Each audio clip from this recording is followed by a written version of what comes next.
Without further ado, Louise, you're very welcome to the second half of our medication safety webinar, and I'll give you the floor. Thank you. No, thank you very much, Colin. I hope everyone now is well refreshed to listen to me talk about No Check Ask and the My Medicines list for the next 20 minutes or so. As the programme says, I'm a medication safety specialist pharmacist, and I work with the National Quality and Patient Safety Directorate within the HSE, and we're part of what's known as the Medication Safety Programme. And what I wanted to talk to you about today is the No Check Ask and the My Medicines list. I joined the National Medication Safety Programme back in March. Previously, I would have worked in both hospital and in the community here in Ireland and in the UK in the public and private sector to quite a senior level. I've also worked as a medicines management inspector with HIQA, and most recently I would have worked as a HSE pharmacist or primary care pharmacist, similar to Trevor's role in CHO1. So this is just a very quick, brief overview of what I'm hoping to cover today. And really what my main aim is that everyone who is at the presentation today takes away some piece of information that they haven't heard before in relation to No Check Ask or the My Medicines list, or a key action that they'll be able to implement in their area of practice. Because as a little infograph says, and that comes from the WHO, we all have a role to play in medication safety. So, as I said, I work with the National Medication Safety Programme. So who are we? Well, we're also known as Safer Meds, and we provide a systematic approach to medication safety across the healthcare system within the HSE through working with patients and healthcare providers to reduce patient harm associated with medicines or their omission. We have a dedicated website which contains a lot of the resources that I'm going to talk about in my presentation, and our website is undergoing a little bit of redevelopment and redesign. So those of you that would have accessed the website previously, when you access it again over the next couple of weeks, you'll see that we've tried to make things a little bit more clearer and easier to navigate. We also have a dedicated email address as well, and this can be used if you want to send in queries or if you've got requests in relation to things like videos and some of the resources that I'll talk about later on in the presentation. And as I said, we fall under the National Quality and Patient Safety Directorate, and we fall within the remit of the Chief Clinical Officer, Dr. Colin Henry. And the work of the National Medication Safety Programme is very clearly aligned to the 3 priority action areas as identified by the WHO. So what are these 3 priority action areas and where do they come from? Well, earlier on, Kerry would have spoken about the WHO 3rd Global Patient Safety Challenge. And this was born out of the fact that WHO for many years had identified that unsafe medication practices and medication errors were a leading cause of injury and avoidable harm in healthcare systems across the world. So this isn't just an Irish issue or a UK issue, a European issue, a US issue. This is worldwide. And globally, the cost associated with medication errors is whopping. It's been estimated as $42 billion annually, and that's across the world. I know it's in US dollars, but that's the way that it has been, I suppose, calculated. But this is not just a US number. This is a number across the world. So the WHO launched the 3rd Global Patient Safety Challenge, known as Medication Without Harm, with the aim to reduce severe avoidable medication-related harm by 50% globally over the next 5 years. And they identified 3 priority action areas, and you can see there's reports available in relation to these priority action areas, and they're on the right-hand side. The covers of these reports are on the right-hand side of the slide. And they're polypharmacy, particularly inappropriate polypharmacy, and high-risk situations and medications, which Trevor and other colleagues have spoken about earlier on, and also transitions of care. And within the WHO technical reports, the domains where these priority action areas can be actioned are also identified, and that would include healthcare workers, patients in the public, medicines and systems and practices of medication. So then where does No Check Ask come in? Well, No Check Ask was a medication safety campaign developed to support the 3rd Global Patient Safety Challenge, Medication Without Harm. So this comes from the WHO. And the aim of the campaign is to encourage those that are taking medication and their caregivers to take a more active role in managing their medication. So this is about patient empowerment and patient engagement. And it's a 3-step approach to help increase the awareness of and educate the public about the importance of using medication safely. And No Check Ask supports people to be more involved in decisions about their medication. It encourages them to report issues and concerns about their medication, and most importantly, to keep an up-to-date My Medicines list. So as I said, this is a 3-step approach. So it's about patients knowing their medicines and keeping a list. It's about checking that you're using the right medicines in the right way, and that they ask a healthcare professional if they're unsure. We have a number of posters available on our website that you can print off, like the poster on the right-hand side. And we also have some of these posters as well available professionally printed if you email safermeds@hse.ie. In particular, for those of you that are working in healthcare environments, poster F is actually a slight variation on this poster, and it's before you give it no check ask, so that if you wanted to use that in clinical areas and display it in clinical areas, again, it's about staff knowing the medication that they're administering. They're checking that they're giving the right medication to the right patient at the right dose, in the right form, at the right time, and in the right way, and that they encourage patients to ask questions if they're unsure. So I suppose then, what in relation to transitions of care, and this has been identified as one of the priority action areas from the WHO Global Patient Safety Challenge. I'm really sorry, Colin, but there seems to be a little bit of feedback on my line. I don't think everybody is muted, and just for the recording, I'm just a little bit anxious. So maybe if everyone could just go on mute, that would be fantastic. Unfortunately, everybody is muted. Yeah, there seems to be a co-host, Aisling Clancy, who seems to be coming up on my screen as not being muted, and it seems to come up every so often. But yeah, I don't know. Maybe it's just from my end. Okay. I'm just concerned about the recording. No, that's perfect. I think everyone's muted now. Sorry, Colin, but it's just that's great. No problem. So the WHO have identified transitions of care as being one of these 3 priority action areas.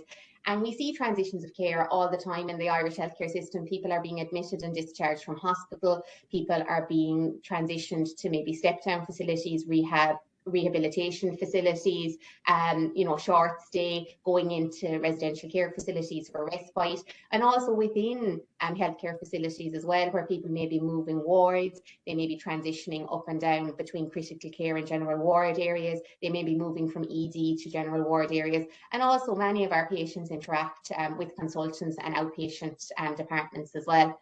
And with traditional medication history taking, so this is where one source only is taken for a medication history, we have Irish research that has shown significant medication error and omission at both admission and discharge. But medication reconciliation goes one step further, and this is a skill, and this requires verification with an additional reliable source of information, because it's well recognised that no single source is complete for everybody. So as I said, medication reconciliation, it always requires 2 sources, one of which must involve the person. And this is more accurate if it's written on a list, because people who use a memory aid, such as a medicines list, are more likely to be able to record their medicines accurately than those that do not. And we have quite a lot of Irish research in this area, and quite a lot of Irish research to support this as well. And this infograph, I think, is very helpful in showing why using just one source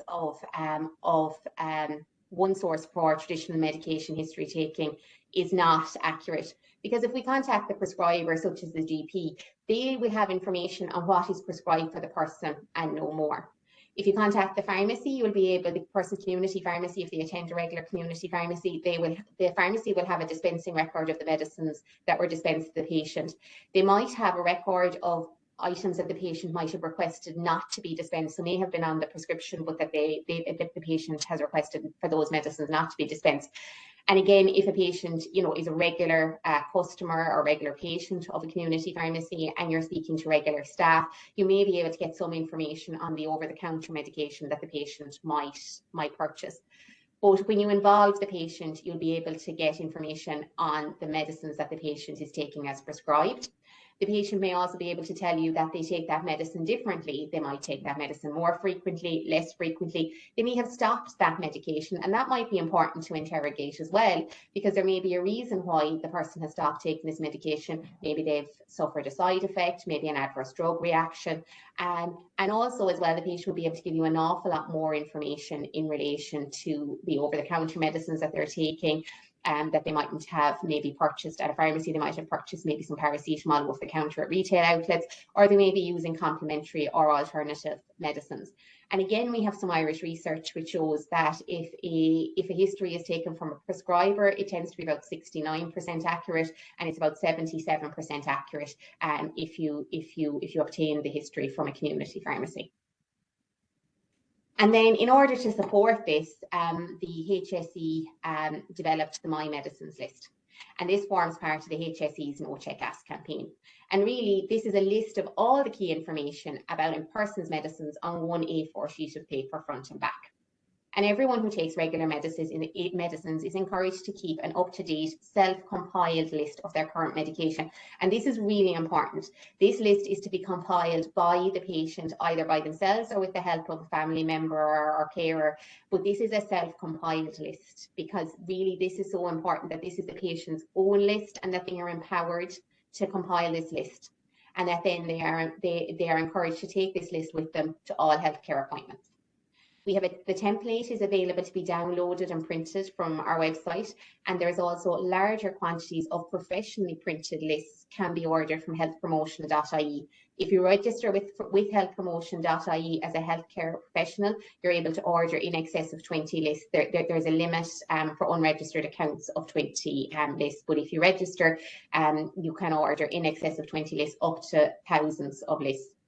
And we also have the template available to download on the website. These aren't available as professionally printed lists in a number of languages. And one of our developments for next year is we're hoping to expand this number of languages much more broadly. So just some little tips and tools to help people to use the My Medicines list. So some people find it useful to keep a list of this, a photo of the list on their phone, or instead of keeping a My Medicines list, some people actually take a photo of their medicines with the labels in full view. And being able to keep a photo of the list, then it might be helpful to be able to share this list with a family member or carer, to be able to forward it by text or one of those.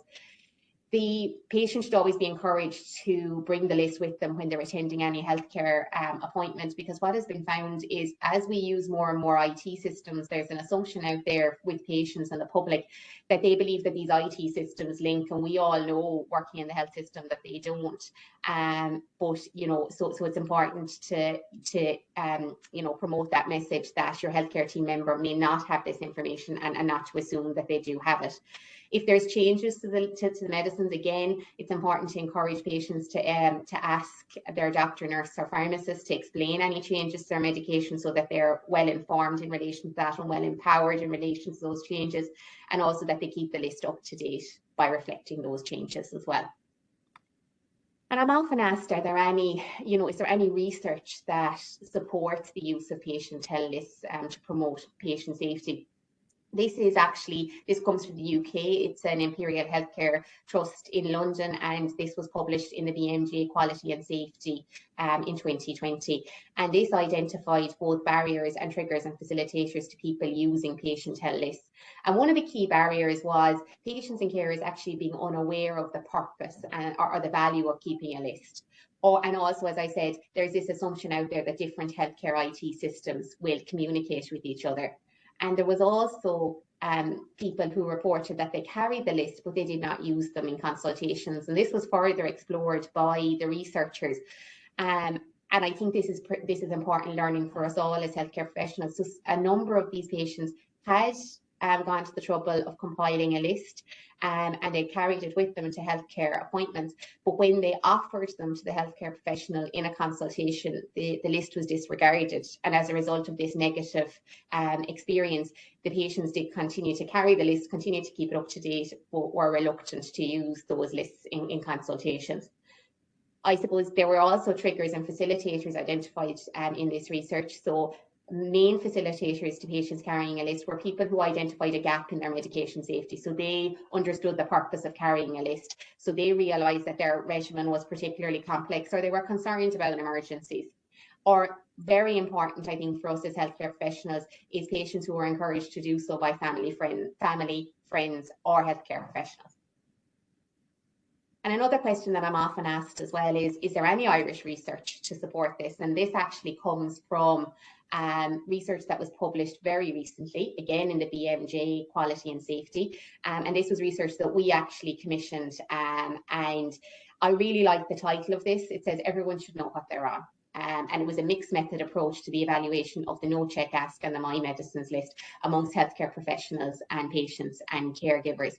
So again, this looked not just at healthcare professionals, it also looked at patients and caregivers. And what we asked was that, you know, not just the campaign, but also the campaign materials be researched as well. So the research identified that there was generally positive feedback to the campaign goals, objectives, and materials. So people thought that the resources were good, they were useful, they were clear, and people kind of, I suppose, felt that the campaign goals again were clear, and people, you know, empathised with the objectives and saw there to be a benefit in relation to No Check Ask and the My Medicines list. But I suppose there was limited knowledge and awareness of the campaign amongst all participants, so amongst healthcare professionals, patients and caregivers. So this is why throughout 2023 I'm attending events like this to raise awareness with healthcare professionals through a number of actions.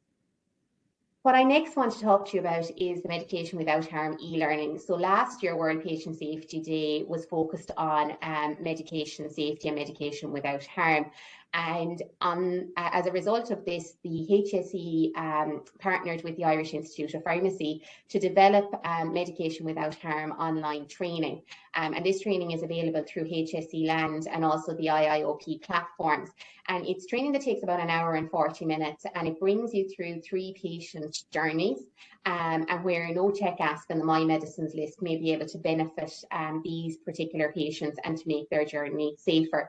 So I'm going to show you a quick video. I hope this works, and I hope you'll be able to hear the sound on this, which I suppose will give you a little bit more information in relation to medication safety and why Medication Without Harm e-learning was introduced.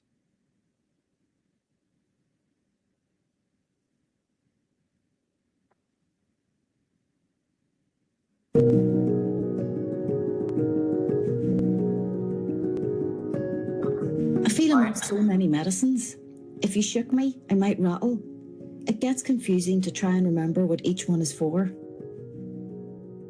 I've never had to take any medicines, and the next thing I'm in the ED and starting 2 new medicines. I really wasn't ready for that. They don't seem to realise that I'm at the end of a 14-hour shift. It's so helpful when a patient keeps a list of their medicines and the contact details of their pharmacy.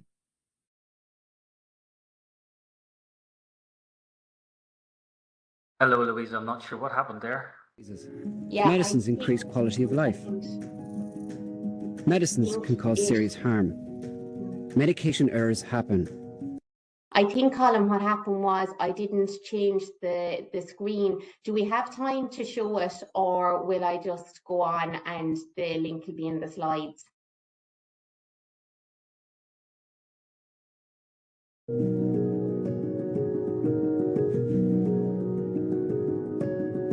I feel I'm on so many medicines. If you shook me, I might rattle. It gets confusing to try and remember what each one is for. I've never had to take any medicines, and the next thing I'm in the ED and starting 2 new medicines. I really wasn't ready for that. They don't seem to realise that I'm at the end of a 14-hour shift. It's so helpful when a patient keeps a list of their medicines and the contact details of their pharmacy and GP. It saves a lot of frustration and wasted time. Medicines transform our ability to manage diseases. Medicines increase quality of life. Medicines can cause serious harm. Medication errors happen. They happen in different parts of the healthcare system every day. Most of the medication errors are avoidable. Why? People can make mistakes, even when providing the best of care. Yes, that means you and me. We're all in this together. If you want to find out how to reduce severe, avoidable medication errors, you should access Introducing Medication Without Harm, so you can know, check, ask every day.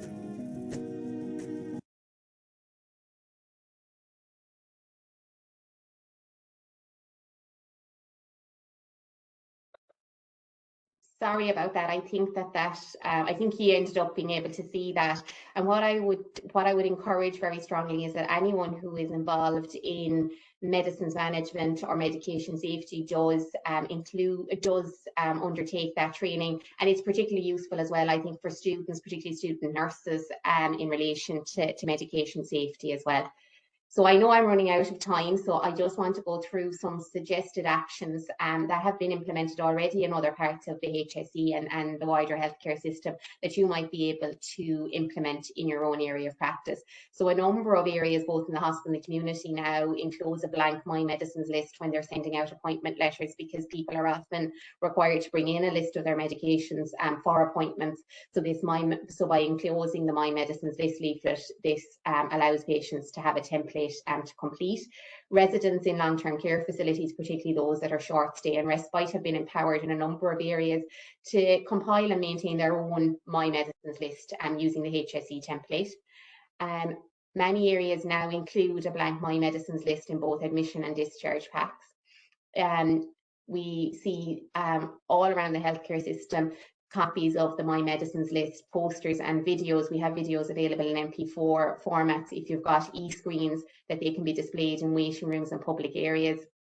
Promoting the My Medicines list, the No Check Ask and the e-learning at staff events. And as I said, it's not just staff as well. We need to think of our students. Adding My Medicines list to resource packs for patient education programs, and you can add that both as a PDF or as a paper version as well. And also providing the My Medicines list and No Check Ask resources at public events. So finally, I just hope that, as I said at the start of the presentation, that you have gained some information into the No Check Ask My Medicines list, and maybe identified some areas where you'll be able to action this, so you'll be able to join us in achieving medication without harm. Thank you very much.